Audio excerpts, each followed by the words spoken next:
ஒரு அல்லேலூயா சத்தமாக சொல்லுவோம். பிரசங்கத்தின் தலைப்பு அபிஷேகத்தின் அளவு. அல்லேலூயா. அதற்கு ஆதாரமாக எசேக்கியேலின் தீர்க்கதரிசன புத்தகம் 47ஆம் அதிகாரம் 1 அதை வாசித்து அந்த அதிகாரம் முழுவதுமே நமக்கு பெரிய பெரிய ஆசீர்வாதங்களை அங்கு கர்த்தர் வச்சிருக்கிறார். ஆனாலும் எல்லாத்தையும் நம்ம பார்க்க முடியாட்டாலும் 5வது வசனம் வரைக்கும் நான் உங்களை அழைத்து செல்லலாம் என்று நினைக்கிறேன். ஒரு அல்லேலூயா சொல்லுவோம், வாசிப்போமாக. பின்பு அவர் என்னை ஆலயத்தின் வாசலுக்கு திரும்பி வர பண்ணினார். இதோ வாசற்படியின் கீழிருந்து தண்ணீர் புறப்பட்டு கிழக்கே ஓடுகிறதா இருந்தது. ஆலயத்தின் முகப்பு கிழக்கு நோக்கி இருந்தது. அந்த தண்ணீர் ஆலயத்தின் வலதுபுறமாய் பலிபீடத்துக்கு தெற்கே பாய்ந்தது.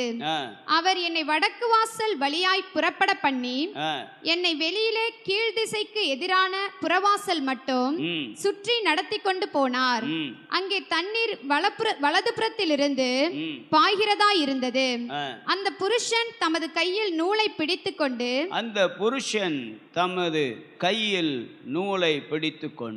கிழக்கே புறப்படுகையில் 1000 முழம் அளந்து என்னை தண்ணீரை கடக்க பண்ணினார். தண்ணீர் கணுக்கால் அளவாய் இருந்தது. பின்னும் அவர் 1000 முழம் அளந்து என்னை தண்ணீரை கடக்க பண்ணினார். அங்கே தண்ணீர் முழங்கால் அளவு இருந்தது. பின்னும் அவர் 1000 முழம் அளந்து என்னை கடக்க பண்ணினார். அங்கே தண்ணீர் இடுப்பளவாய் இருந்தது. பின்னும் அவர் 1000 முழம் அளந்தார். அங்கே அது நான் கடக்க கூடாத நதியாய் இருந்தது. தண்ணீர் நீச்சல் ஆழமும் கடக்க முடியாத நதியுமாய் இருந்தது. ஒரு அல்லேலூயா சத்தமா சொல்லலாமா? ஒவ்வொரு கர்த்தருடைய பிள்ளைகளும் முதலாவது அவர்கள் உலகத்திலிருந்து வேறு பிரிக்கப்பட்டதான ஒரு ரட்சிப்பின் அனுபவம் அவர்களுக்கு அவசியம். ஒரு அல்லேலூயா சொல்லலாமா? அப்போ ரட்சிக்கப்பட்டதான ஒவ்வொருவரும் மூழ்கி ஞானஸ்நானம் எடுக்க வேண்டும். ஞானஸ்நானத்தை நான் கர்த்தருடைய வார்த்தைக்கு கீழ்ப்படிந்து பாவத்துக்கு மரித்து நீதிக்கு பிழைக்கிற அனுபவமாகிய அந்த ஞானஸ்நான உடன்படிக்கையில என் வாழ்க்கையை நான் அர்ப்பணிக்கும் போது தேவன் நமக்கு ஆயத்தம் பண்ணி வைத்திருக்கிற ஒரு பெரிய ஆசீர்வாதம், பிதாவின் வாக்குத்தத்தமாகிய அந்த பரிசுத்த ஆவியானவரை நமக்கு தருகிறார். ஒரு அல்லேலூயா சொல்லுவோமா? சிலர் என்ன நினைக்கிறாங்க, அந்த ஞானஸ்நானத்தோட முடிஞ்சிருச்சு அப்படின்னு நினைச்சிடுறாங்க. இல்லை, அதுக்கு பின்புதான் நீங்கள் பரிசுத்தாவின் அபிஷேகத்தை பெற வேண்டும். ஒரு அல்லேலூயா சொல்லுங்க பார்க்கலாம். அந்த பரிசுத்தாவின் அபிஷேகம் நம்ம வாழ்க்கையில மிக அவசியமானது. ஏனென்றால் அதை தேவன் இயேசு இந்த பூமியில இருந்தபோது அவர் நமக்கு வாக்கு பண்ணியிருக்கிறார். நான் போகிறது உங்களுக்கு நலமாய் இருக்கும், நான் போவேனாகில் உங்களுக்கு தேற்றரவாளனை நான் உங்களுக்கு அனுப்புவேன். அவர் உங்களை சகல சத்தியத்துக்குள்ள உங்களை கண்டித்து உணர்த்தி உங்களை நடத்துவார். ஒரு அல்லேலூயா சொல்லலாமா? அப்ப நம்மளை நடத்துவதற்கு இப்ப ஆவியானவர் தான் சபையை நடத்தி கொண்டு வருகிறார். நீங்க நினைக்கிறதான ஒண்ணு அப்படியே இந்த ஸ்டேஜில இருந்து கர்த்தர் சொல்றாருன்னா அது வேற யாரும் இல்லை, அது பரிசுத்த ஆவியானவர். சில வேளையில நீங்க சரியில்லாம வந்து உட்கார்ந்துருப்பீங்கன்னா உங்களை சரி பண்ணுகிறதுக்கு ஆவியானவர் கொடுக்கிற வார்த்தை அது ஆவியானவரால் நடத்தப்படுகிற வார்த்தை. ஒரு அல்லேலூயா சத்தமா சொல்லுங்க பார்க்கலாம். அல்லேலூயா. நீங்கள் செவையா இருந்து கர்த்தருக்கு முன்பதாக பரிசுத்தமாய் வாழ்ந்து கர்த்தருக்காக நீங்கள் காத்திருக்கும் போது இங்கு வரும்போது கர்த்தருடைய வார்த்தை உங்களுக்கு வாக்குத்தத்தங்களாக வரும். அப்பொழுது கர்த்தர் அந்த வார்த்தையின்படி உங்களை நடத்துவார். ஆமென் சொல்லலாமா? ஆண்டவருடைய நல்ல நாம மகிமைப்படுவதாக. அப்போ பரிசுத்தாவின் அபிஷேகத்தை பெறும்போது கர்த்தர் அந்நிய பாஷையை நமக்கு தருகிறார். அதுதான் நமக்கு அடையாளம். இந்த அடையாளத்தை மாத்திரம் வைத்துக்கொண்டு நம்ம வாழ்க்கையில ஓட முடியாது. நாம் பல சூழ்நிலைகளில கர்த்தர் நம்மளை நடத்துகிற எல்லா நிலையிலும் நாம் கர்த்தருக்காக இன்னும் முன்னேற வேண்டியது அவசியமாக இருக்கிறது. ஒரு அல்லேலூயா சொல்லலாமா? இங்கு எசேக்கியேல் தீர்க்கதரிசன புத்தகத்தில் நம்ம வாசிக்கும் போது 3வது வசனத்துல ஒரு புருஷன் தமது கையில் நூலை பிடித்து கொண்டு கிழக்கை புறப்படுகையில் 1000 முழம் அளந்து என்னை தண்ணீரை கடக்க பண்ணினார். தண்ணீர் எவ்வளவா இருந்துச்சாம்? கணுக்கால் அளவா இருந்தது. அடுத்து ஒரு 1000 முழம் அளந்த போது அது என்ன செய்ததாம்?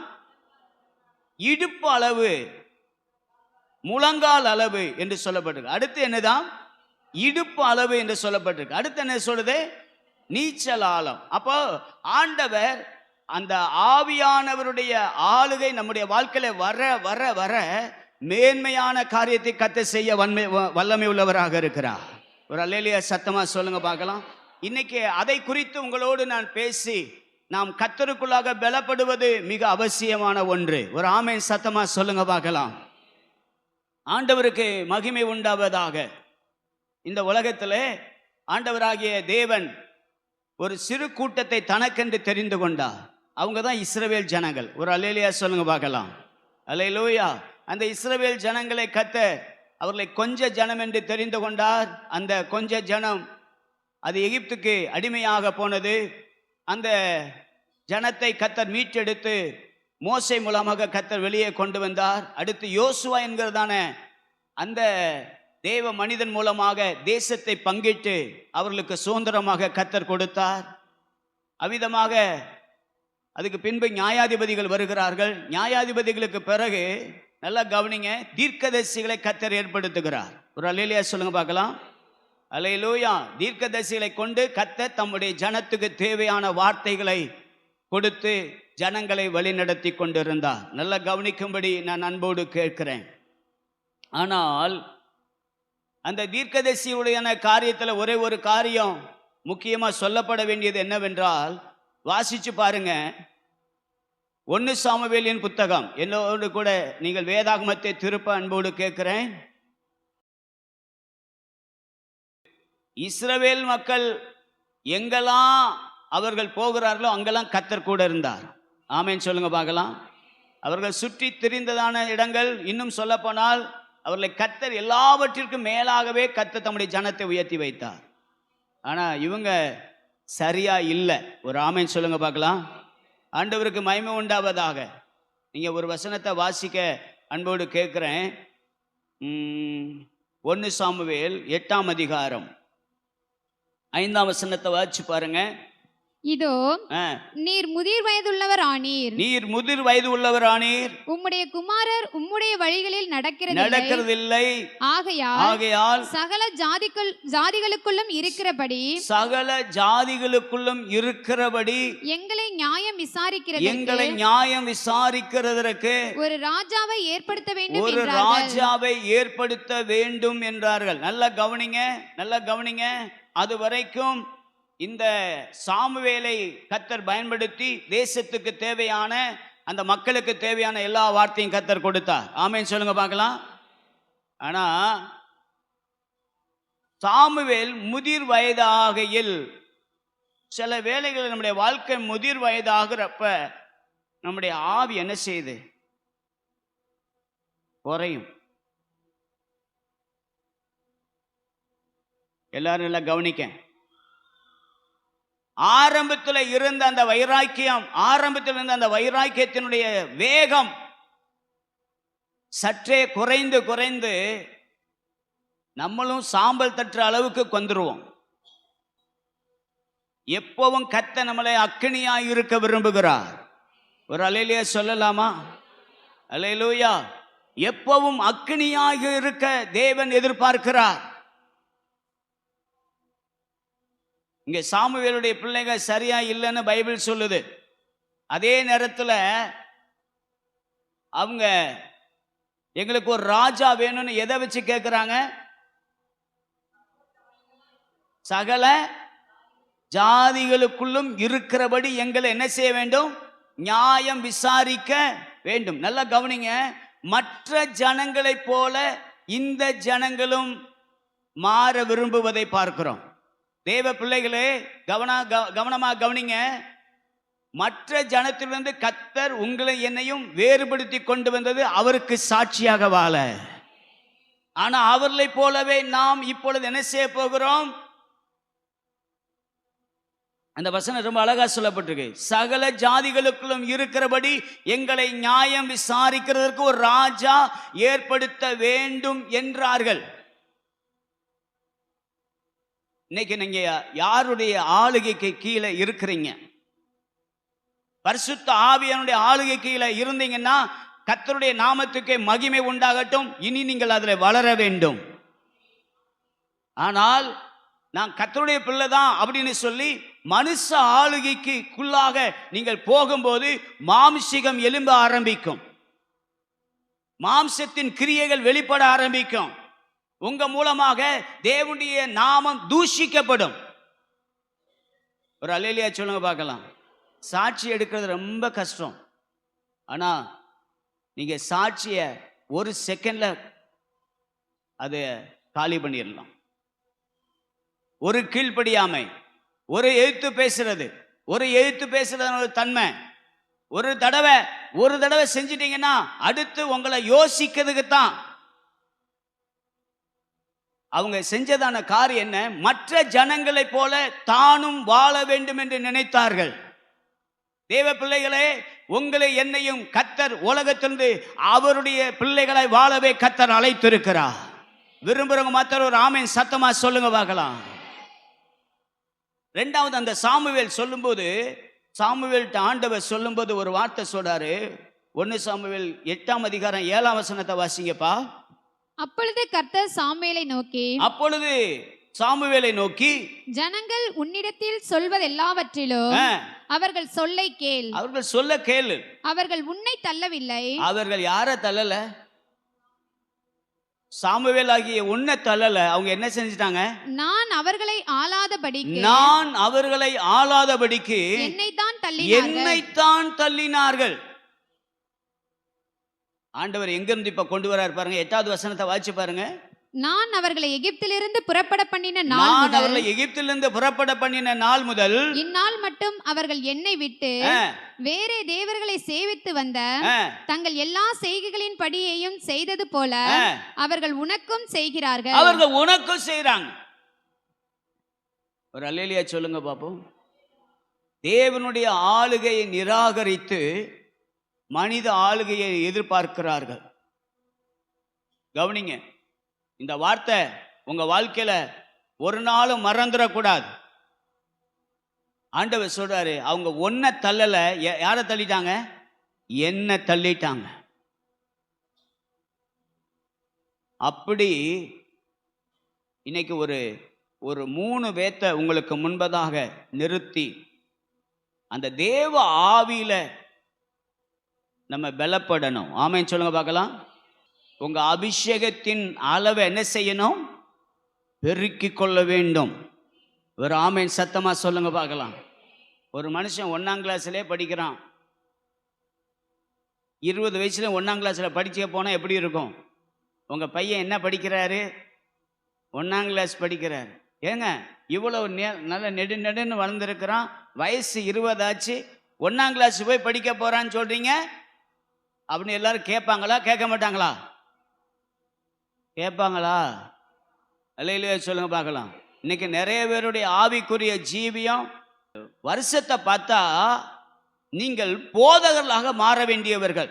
நீங்க கர்த்தருக்கு ஊழியம் செய்து கர்த்தருக்காக ஒரு பெரு திரள் கூட்ட ஜனத்தை கர்த்தருக்கு முன்பதாக கொண்டு வந்து நிப்பாட்ட வேண்டியவங்க உட்காந்து ஆமா ஞாயிற்றுக்கிழமை போனா போதும், ஒரே ஒரு பைபிள் வசனம் வாசிச்சா போதும், இன்னைக்கு கேலண்டர்ல உள்ள வசனத்தை வாசிச்சுட்டு போற அளவுக்கு அவளை நிலைக்கு வந்துட்டாங்க விசுவாசி.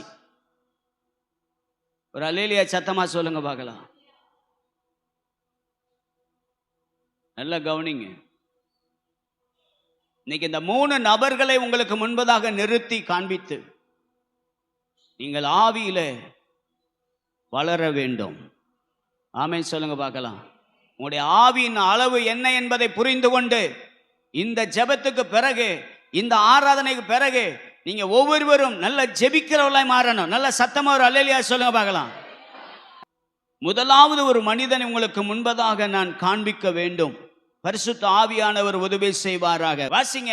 முதலாவது ஒரு மனிதனை கர்த்தர் செய்ததான காரியம் 1 சாமுவேலின் புத்தகம் 9ஆம் அதிகாரம் 16ஆம் வசனம். நாளை இந்நேரத்திற்கு பென்யமீன் நாட்டானாகிய ஒரு மனுஷனை உன்னிடத்தில் அனுப்புவேன். அவனை என் ஜனமாகிய இஸ்ரவேலின் மேல் அதிபதியாக அபிஷேகம் பண்ண கடவாய். அவன் என் ஜனத்தை பெலிஸ்தரின் கைக்கு நீங்களாக்கி ரட்சிப்பான். என் ஜனத்தின்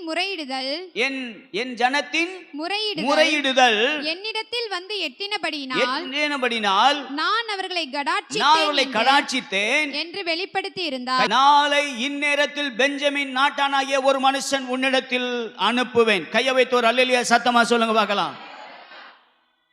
இதுல ஒரு சத்தியத்தை புரிந்து கொள்ளுங்க. அப்பாவுடைய இதனை கழுதை காணாம போயிடுச்சு. யாரு? சவுளுடைய அப்பாவுடைய கழுதை. சவுளுடைய அப்பா பேர் என்ன? கீஸ். சொல்லுங்க சத்தமா. கீசுடைய மகன் சவுல் தன்னுடைய தகப்பனுடைய கழுதை காணாம போயிடுச்சுன்னு தேட போறான். ஆனா கர்த்தர் சொல்றாரு, நாளைக்கு இந்த நேரத்துல பெஞ்சமின் நாட்டானே ஒரு மனுஷன் உன்னிடத்துல நான் அனுப்புவேன். அப்போ கர்த்தரே பிளான் பண்ணி காரியத்தை செய்கிறார். ஏன்னா சாமுவேலுடைய ஜனங்கள் சொன்னாங்க, எங்களுக்கு ஒரு ராஜா வேணும்னு. நல்லா இன்னொன்னு ஒரு காரியத்தை புரிஞ்சுக்கோங்க. என்னைக்கு நீங்க உள்ளத்துல தீர்மானிக்கிறீங்களோ அன்னைக்கே கர்த்தர் ஒரு அப்பாயின்மெண்ட் வைக்கிறார். நல்ல சத்தமா அல்லேலூயா சொல்லுங்க பார்க்கலாம். அல்லேலூயா. என்னைக்கு நான் எனக்கு போதும் கர்த்தாவே அப்படின்னு எலியா சொல்றானோ, அடுத்து ஒரு அப்பாயின்மெண்ட் வைக்கிறாரு எலிசாவுக்குள்ளாக. ஒரு காலமும் ஆவிக்குரிய ஜீவியத்துல போதுங்கிறத வார்த்தை உங்க வாழ்க்கையில வந்துச்சுன்னு சொன்னா உங்க ஆவிக்குரிய ஜீவியத்துக்கு சாவு மணி அடிக்கப்பட்டுருச்சுன்னு அர்த்தம். எனக்கு தெரியும், எனக்கு தெரியாது என்ன இருக்கு, நான் நல்லா படிச்சிருக்கிறேன். உங்க அனுபவம் எல்லாவற்றையும் வைத்துக் கொள்ளுங்க. ஆனா கர்த்தருடைய ஆவிக்குரிய அனுபவத்துக்குள்ளாக ஒரு நாளும் எனக்கு போதும் என்கிற எண்ணமும் அந்த சிந்தையும் நம்முடைய வாழ்க்கைக்குள்ள வரவே கூடாது. ஒரு அல்லேலூயா சத்தமா சொல்லுங்க பார்க்கலாம். என்னைக்கு அவங்க அந்த வார்த்தையை சொன்னாங்களோ, கர்த்தர் தன் மனதில் ஒருத்தனை நினைச்சிட்டாரு, ஒரு மனுஷன் உன்னிடத்தில் அனுப்புவேன், அவனை என் ஜனமாகிய இஸ்ரவேல் மேல் அதிபதியாக அபிஷேகம் பண்ண கடவாய். கையை வைத்து ஒரு அல்லேலூயா சத்தமா சொல்லுங்க பார்க்கலாம். அல்லேலூயா. இந்த சவுலுக்கு கர்த்தர் அபிஷேகம் பண்ணணும்னு சொன்னாரு. என்ன சொன்னார் பாருங்க. 10ஆம் அதிகாரம் 1 சாமுவேல் 10ஆம் அதிகாரம் 1ஆம் வசனம். அப்பொழுது சாமுவேல் தைலக்குப்பியை எடுத்து அவன் தலையின் மேல் வார்த்து. இப்ப சொல்லப்பட்டதான அந்த சவுல் வந்துட்டான். கர்த்தர் சொன்னபடியே நீங்க 17வது வசனத்தை வாசி பாருங்க. 17 9:17. சாமுவேல் சவுலை கண்டபோது கர்த்தர் அவனிடத்தில், இதோ நான் உனக்கு சொல்லி இருந்த மனுஷன் இவன்தான் என் ஜனத்தை என்ன செய்வான்? ஆளுவான் என்றான். அப்படித்தான் கர்த்தர் அழைச்சார். அல்லேலூயா சொல்ல பார்க்கலாம். அந்த ஆளுகிறவனுக்கு என் அபிஷேகத்தை ஊத்தணும். ஆமென் சொல்லுங்க பார்க்கலாம். அதுக்கு ஆண்டவர் சொல்றாரு 10ஆம் அதிகாரம் 1ஆம் வசனத்துல வாசிங்க. அப்பொழுது சாமுவேல் தைலக்குப்பியை எடுத்து இந்த தைலக்குப்பின்னு எடுத்த உடனே நானு என்ன தைல குப்பி அப்படின்னு பார்க்கிறப்ப அங்க போட்டுருந்துச்சு, ஒன்னு கண்ணாடி கிளாஸ் நமக்கு தெரிஞ்ச மாதிரி, இல்லைன்னா பிளாஸ்டிக்ல, இல்லைன்னா அந்த காலத்துல அதெல்லாம் இல்லை, மர குப்பி தான். மர குப்பியில தான் ஒரு குறிப்பிட்ட அளவு தான் அந்த தைலத்தை வச்சிருப்பாங்க. ஒரு அல்லேலூயா சத்தமா சொல்லுங்க. சவுலுக்கு கர்த்தர் வச்சிருந்ததான அளவு என்ன தெரியுமா? தைல குப்பி. எதுக்காக கர்த்தர் இவன் அபிஷேகம் பண்ணினாரு? இதுக்கு முன்னாடியே வாசிச்சோம். பெலிஸ்தருடைய கைக்கு அவனை நீங்களாக்குவதற்காக. ஆனா இவன் செஞ்சதெல்லாம் என்ன செயல்பாடுங்க? 2வது வருஷத்திலேயே கவனிங்க, இவனுடைய ஆளுகையின் தன்மை வந்த பிறகு 2வது வருஷத்திலேயே இவன் கத்த சொன்னதை செய்யாம விட்டுட்டான். எதை அழிக்கணும் கத்த சொன்னாரு? அமலேக்கியரை அழிக்கணும்னு சொன்னார். முற்றிலுமாய் அழிக்க வேண்டும். பெலிஸ்தர்ல முறியடிக்கணும்னு கத்த தெரிந்து கொண்டாரு. அதே நேரத்தில் அமலேக்கியர் வரப்ப கத்தர் மனசுல உள்ளதை செய்யறதுக்கு தான் கத்தர் நம்மளை அபிஷேகம் பண்ணுகிறா. கையை வைத்து ஒரு ஆமென் சொல்லுங்க பார்க்கலாம். சத்தமா சொல்லுங்க அல்லேலூயா. கத்தருடைய மனசுல உள்ளதை செய்வதற்காகவே கத்தர் நம்மளை அபிஷேகம் பண்றாருங்கிறத மறந்து போயிடக்கூடாது. அமலேக்கியனை நீ கொல்லணும்னு சொன்னாரு. ஆனா இவன் அதுக்கு மாறாக நலமானதை தெரிந்து கொண்டானா. நான் சொல்றேன், கத்தர் அழிக்கணும்னு நினைச்சத நீங்க நலமானதுன்னு பார்க்கவே கூடாது. அழிக்க வேண்டியதை அழித்தே ஆக வேண்டும். ஒரு அல்லேலூயா சொல்லுங்க பார்க்கலாம். உங்க மேல ஊற்றப்பட்டது அபிஷேகத்தினுடைய நோக்கம் என்ன? எதுக்காக கர்த்தர் அபிஷேகம் பண்ணினாரு? வாசிங்கம்மா, அத வசனத்தை வாசிங்க. 1 சாமுவேல் 10:1. தைலக்குப்பியை எடுத்து அவன் தலையின் மேல் வார்த்து அவனை முத்தம் செய்து கர்த்தர் உன்னை தம்முடைய சுதந்திரத்தின் மேல் தலைவனாக அபிஷேகம் பண்ணினார் அல்லவா? கையை வைத்து ஒரு அல்லேலூயா சொல்லுங்க பார்க்கலாம். தலைவனாக அபிஷேகம் பண்ணினார். தைலக்குப்பியின் அபிஷேகம் தலைவனாக.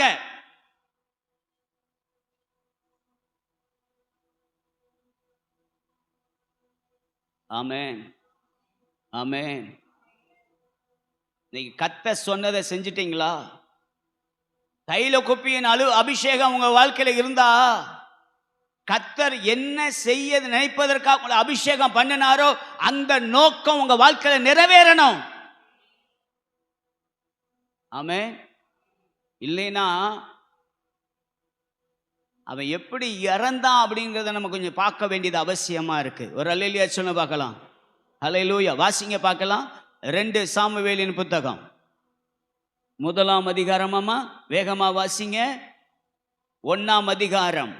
சவுல் மரித்த பின்பு தாவீது அமலேக்கியரை முறியடித்து சிக்லாகுக்கு திரும்பி வந்து அங்கே 2 நாள் இருந்த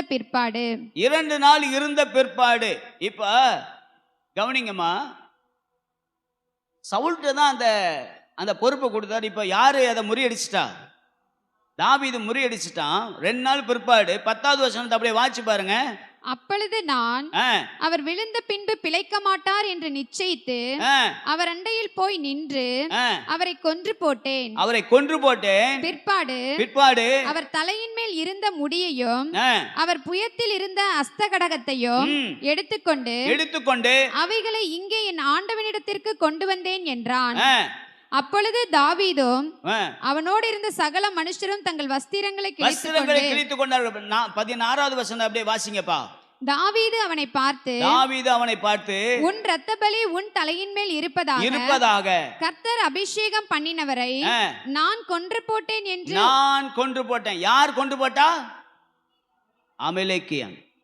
கவனிங்க, தைல குப்பியை கொண்டு அபிஷேகம் பண்ணி ஒரு தலைவனாக கர்த்தர் வச்சிருக்கிறப்ப இவன் போய் ஆஃப்டர் ஆல் ஒரு சாதாரண ஒரு மனுஷன்ட்ட போய் சாகுறான். அமலேக்கியன் சொன்ன என்ன அர்த்தம்? மாம்சத்தின்படி பிழைக்கிறவர்கள் சாவார்கள். ரோமர் 8ஆம் அதிகாரத்தில் சொல்லப்பட்டதான வார்த்தையின்படி மாம்சத்தின்படி பிழைத்தார் சாவீர்கள். ஆவியினாலே சரீரத்தின் செய்கைகளை அழித்தால் என்ன செய்வீர்கள்? பிழைப்பீர்கள். ஒரு அல்லேலூயா சத்தமா சொல்லுங்க பார்க்கலாம். இது சவுலுக்கு அப்படியே பொருந்தும்.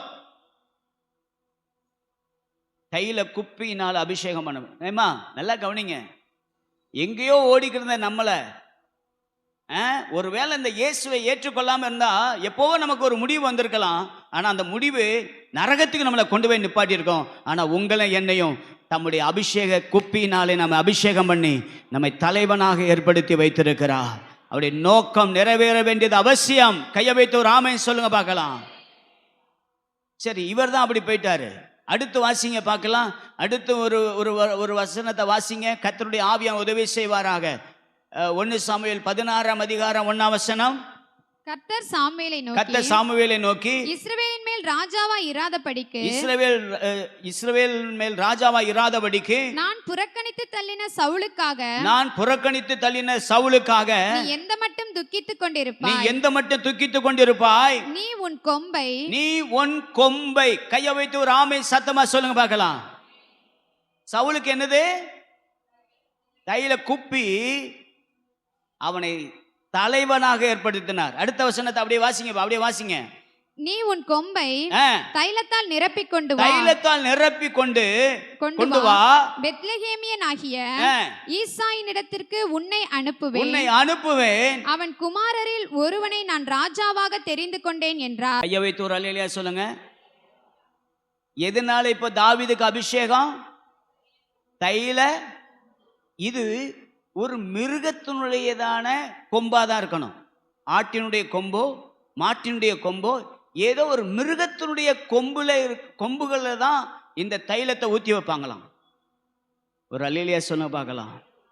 அப்போ ஊற்றி வைக்கப்படுகிறதான பாத்திரங்களும் வித்தியாசமாகிறது, எண்ணெயின் அளவும் வித்தியாசமாகிறது, அபிஷேக தைலத்தினுடைய அளவும் வித்தியாசமாகிறது. ஆனால் சவுலுக்கும் 40 வருஷம் தான், அதே இது தாவீதுக்கும் 40 வருஷம் தான். கையை வைத்து ஒரு ஆமென் சத்தமா சொல்ல முடியுமா? அல்லேலூயா சொல்லலாமா? தாவீதை குறித்து வேதம் சொல்லுகிறது, நீ நிரப்பி கொண்டு வந்து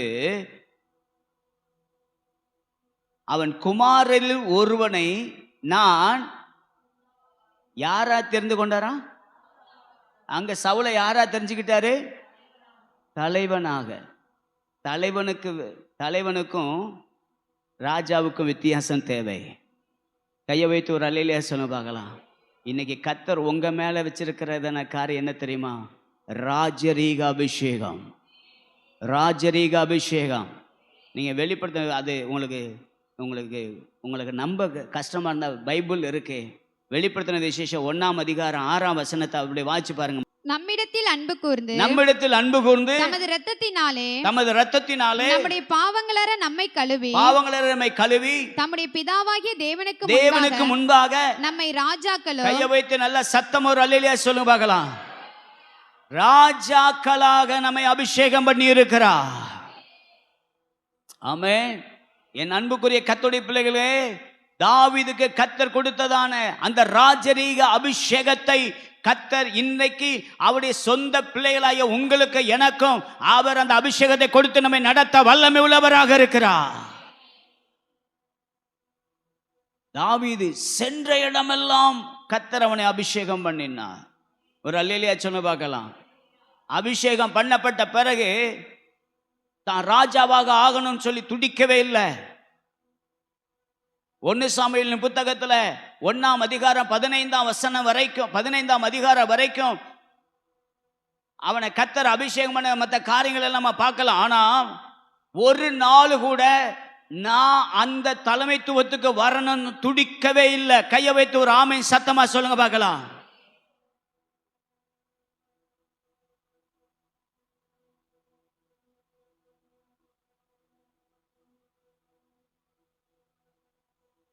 சவுலு அரசாட்சி செய்கிறத நீங்க பைபிள்ல போய் வேற எங்க கமெண்ட்ரிலையும் போய் பாருங்க.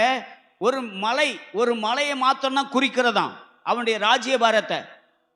ஆனா தாவீதுடைய ராஜ்யபாரத்தை 34,000 சதுர கிலோமீட்டர் அளவுக்கு அவனுடைய ராஜ்யபாரம் இருந்ததுன்னு சொல்றாங்க. ஒரு அல்லேலூயா சத்தமா சொல்லுங்க பார்க்கலாம். நன்றாய் கவனித்துக் கொள்ளுங்கள்.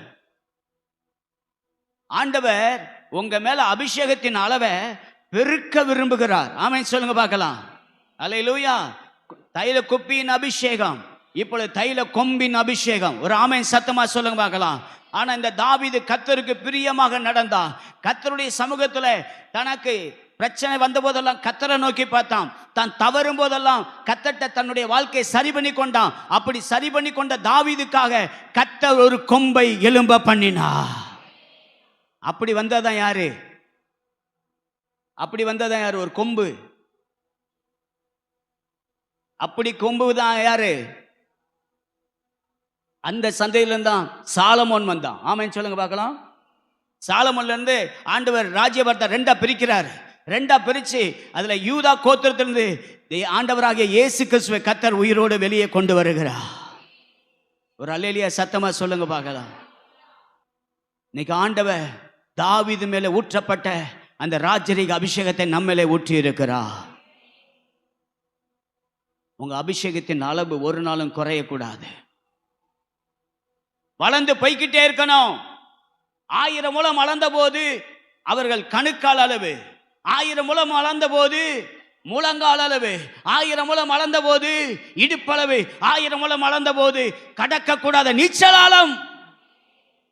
முன்னேறி போய்கிட்டே இருக்கணும்.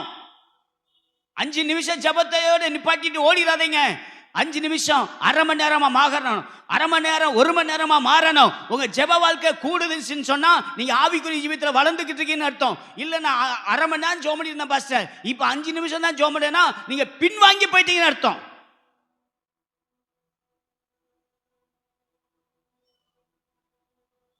எத்தனை பேர் உண்மையாவே இந்த வாரம் நான் உட்கார்ந்து தேவ சமூகத்தில் அவருடைய பிரசன்னத்தை உணர்ந்து நல்ல 1 மணி நேரம் ஜோம் பண்ணேன், ஒரு வாரத்தில் நல்ல 1 மணி நேரம் ஜோம் பண்ணிட்டேன் பாஸ்டர், நல்ல தேவ பிரசன்னத்தை உணர்ந்து ஜோம் பண்ணேன்னு சொல்றவங்க மாத்திரம் கை வைத்துங்கன்னு சொன்னா எத்தனை பேர் கை வைத்துவீங்க? கர்த்தர் பார்க்கிறா.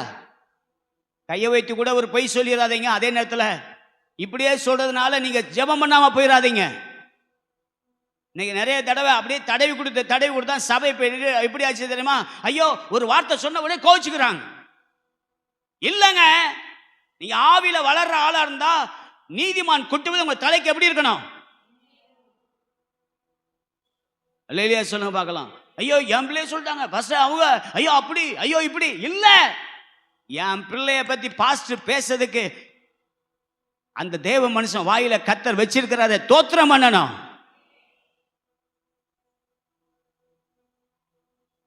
ஒரு அல்லேலூயா சத்தமா சொல்லுங்க. எங்க பாஸ்டர்ட்ட வாங்காத திட்டே கிடையாதுங்க. நான் அல்லேலூயா சொல்லுங்க பார்க்கலாம். நன்றாய் கவனியுங்கள். நம்மிடத்தில் ஊற்றப்பட்டிருக்கிறதான அபிஷேகம் ராஜரீக அபிஷேகம். ஒரு ஆமேன் சொல்லுங்க பார்க்கலாம். இந்த சவுலையும் இந்த தாவீதையும் அபிஷேகம் பண்ணது யாரு? சாமுவேல் தீர்க்கதரிசி. ஒரு அல்லேலூயா சொல்லுங்க பார்க்கலாம். ஆனா இப்போ ஆண்டவர் உங்களை என்னை எப்படி வச்சிருக்கிறார்? நான் அந்த டாபிக்குள்ள வர விரும்புகிறேன். வாசிங்க பார்க்கலாம். யோவேலின் தீர்க்கதரிசன புத்தகம் யோவேல் 2:28. அதற்கு பின்பு நான் மாம்சமான யாவர் மேலும், ஒரு அல்லேலூயா சத்தமா சொல்லுங்க பார்க்கலாம், அபிஷேகத்தை ஒரு ஆள் மேல ஊத்தி தலைவனா வச்சேன். அவன் நான் சொன்னதை செய்யல, என் நோக்கத்தை நிறைவேற்றல. சவுலு அப்படி போயிட்டான். ஆனா தாவீது அப்பப்ப நல்லா இருந்து கர்த்தரோடு இருந்தான். ஒரு அல்லேலூயா சத்தமா சொல்லுங்க பார்க்கலாம். இன்னும் சொல்ல போனா அவன் மேல இருந்த அபிஷேகம் அவன் மேல ஒரு அனல் இருந்துச்சு, அப்படிதானா? அவன் மேல ஒரு அனல் இருந்துச்சாங்க. தாவீது வர்றான்னு சொன்னாலே எல்லாரும் கலங்கிருவாங்க. அவ்வளவு ஒரு வல்லமை, அவ்வளவு ஒரு அனல் இருந்துச்சு. ஆனா அவன் வயசான போது அவனுக்கு என்ன இல்லையா? வாசிங்கம்மா. தாவீது ராஜா வயது சென்று விருத்தாபியான போது வஸ்திரங்களினால் அவனை மூடினாலும் அவனுக்கு அனல் உண்டாகவில்லை. அவனுக்கு என்ன செய்யலையா? அனல் உண்டாக்கல. கையை வைத்து ஒரு அல்லேலூயா சத்தமா சொல்லுங்க. நல்லா கவனிங்க. அந்த அனல் உண்டாக்குறதுக்கு மக்கள் நிறைய பிளான் பண்றாங்க. ஆனா அனல் உண்டாகல. சில வேளை தாவீது மேல வச்சிருக்கிற அபிஷேகம் வயசாச்சுன்னா குறைஞ்சிரும். ஆனா இப்ப நான் சொல்றேன் பாருங்க, கர்த்தர் சொல்ற வார்த்தை யோவேலின் புத்தகம் 2ஆம் அதிகாரம் 28வது வசனம் வாசிங்க. அதற்கு பின்பு நான் மாம்சமான யாவர் மேலும் என் ஆவியை ஊற்றுவேன். அப்பொழுது உங்கள் குமாரரும் உங்கள் குமாரத்திகளும் தீர்க்க தரிசனம் சொல்லுவார்கள். உங்கள் மூப்பர் சொப்பனங்களையும் உங்கள் வாலிபர் தரிசனங்களையும் காண்பார்கள். இப்பொழுது ஆண்டவர் சொல்றாரு, அதற்கு பின்பு நான் மாம்சமான யாவர் மேலும் என் ஆவியை ஊற்றுவேன். கையை வைத்து ஒரு அல்லேலூயா சொல்லுங்க பார்க்கலாம். இனி ஆண்டவர் வேற யாரையும் வச்சு அபிஷேகம் பண்ண விரும்பல. அவரே நம்மேல் தம்முடைய அபிஷேகத்தை ஊற்ற விரும்புகிறார். ஆமென். நீங்க அப்போஸ்தலர் 2ஆம் அதிகாரத்தை எடுத்து வாசிச்சு பாருங்க. 2ஆம் அதிகாரம். அப்பொழுது பலத்த காற்று அடிக்கிற முழக்கம் போல வானத்திலிருந்து சடுதியாய் ஒரு முழக்கம் உண்டாகிற்று. அவர்கள் உட்கார்ந்திருந்த வீடு முழுவதையும் நிரப்பிற்று. அல்லாமலும் அக்கினிமயமான நாவுகள் போல பிரிந்திருக்கும் நாவுகள் அவர்களுக்கு காணப்பட்டு அவர்கள் ஒவ்வொரு மேலும் வந்து அமர்ந்தது. கையை வைத்து ஒரு அல்லேலூயா சத்தமா சொல்லுங்க பார்க்கலாம். அந்த மேல் வீட்டு அறையில கூடியிருந்ததான 120 பேர் மேலும் அந்த ஆவியின் அபிஷேகம் ஊற்றப்பட்டது. அல்லேலூயா. 500க்கும் மேற்பட்டவர்கள் இயேசு கிறிஸ்து பரமேறி போகும்போது பார்த்தாங்க. ஆனா 120 பேர் தான் மேல் மாடியில ஏறினாங்க. அந்த மேல் மாடியில கர்த்தருக்கு காத்திருக்கிறவர்கள் இன்றைக்கு புது பலனை அடைகிறதான அந்த ஆவியின் அனுபவத்தை பெற்றுக் கொள்கிறவர்களாய் மாறுகிறார்கள். அந்த அபிஷேகத்தை தாங்க கர்த்தர் இன்னைக்கும் உங்களுக்கும் எனக்கும் கொடுத்திருக்கிறாரு.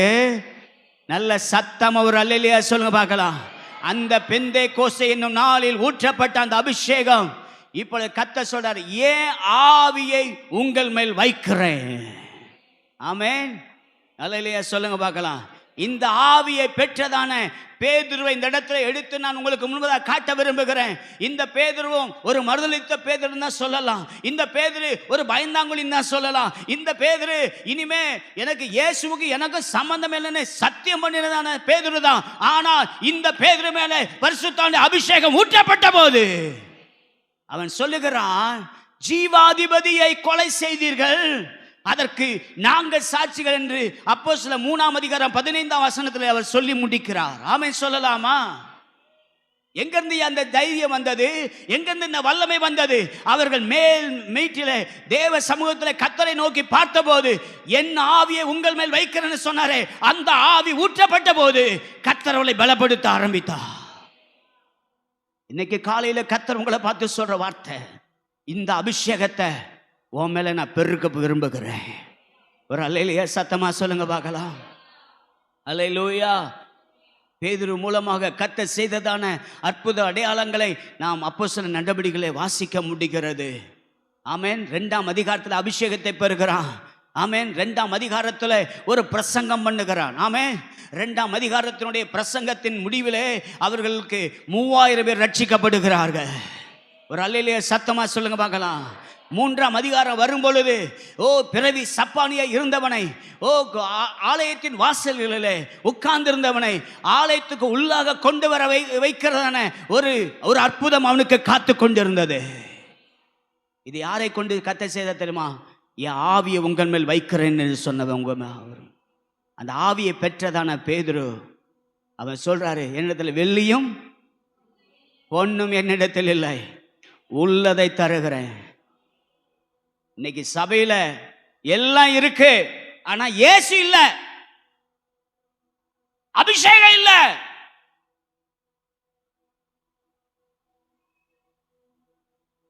முன்னெல்லாம் பிரச்சனை, போராட்டம், கண்ணீர் அப்படின்னா உடனே நம்ம எங்க போவோம்? எங்கம்மா? கர்த்தருடைய ஆலயத்தில் போய் விழுந்து கிடப்போம், அப்படிதானா? ஆனா இப்ப எனக்கு ஐஜி தெரியும், எனக்கு டிஜி தெரியும், யார் தெரிஞ்சு என்ன செய்ய பிரயோஜனம் என்ன?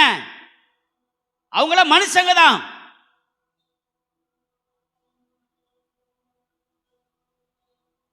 அவங்களுக்கு ரிட்டைன்மெண்ட் ஒன்று இருக்கு. ரிட்டைன்மெண்ட் வந்துருச்சுன்னு சொன்னா அவங்க சொல்றது அங்க அவ்வளவு எடுபடுமான்னு தெரியாது. ஆனா அபிஷேகம் மாற்றப்பட்டது முழங்கால் எப்பவும் வல்லமை உள்ளதா இருக்கும், வல்லமை உள்ளதா இருக்கும். ஒரு அல்லேலூயா சத்தமா. அபிஷேகத்தில் இன்னைக்கு நம்ம அடையாளம்லாம் எங்க போயிடுச்சு தெரியுமா? ஐயோ, எனக்கு அவர் தெரியும், இவர் தெரியும், எவர் தெரிஞ்சு என்ன செய்ய பிரயோஜனம் என்ன?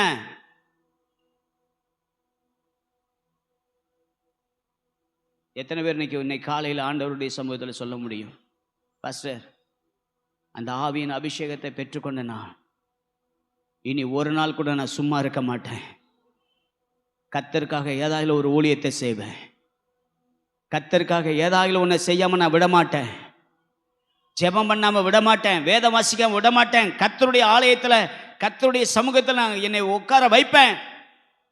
ஒரு அல்லேலூயா சத்தமா சொல்ல முடியுமா? இந்த பேதுருவை குறித்து கர்த்தருடைய வேதம் சொல்லுது பாருங்க, 5:15. பிணியாளிகளை படுக்கைகளின் மேலும், பிணியாளியை படுக்கையின் மேலே, கட்டில்களின் மேலும் கிடத்தி பேதுரு நடந்து போகையில் அவனுடைய நிழலாகிலும் அவர்கள் மேல் சிலர் மேல் படும்படிக்கு அவர்களை வெளியே வீதிகளில் கொண்டு வந்து வைத்தார்கள். சுற்று பட்டணங்களிலும் இருந்து திரளான ஜனங்கள் பிணியாளிகளையும் அசுத்த ஆவிகளால் வாதிக்கப்பட்டவர்களையும் எருசலேமுக்கு கொண்டு வந்தார்கள். அவர் கொடுத்த அபிஷேகத்தினுடைய நோக்கம் என்ன?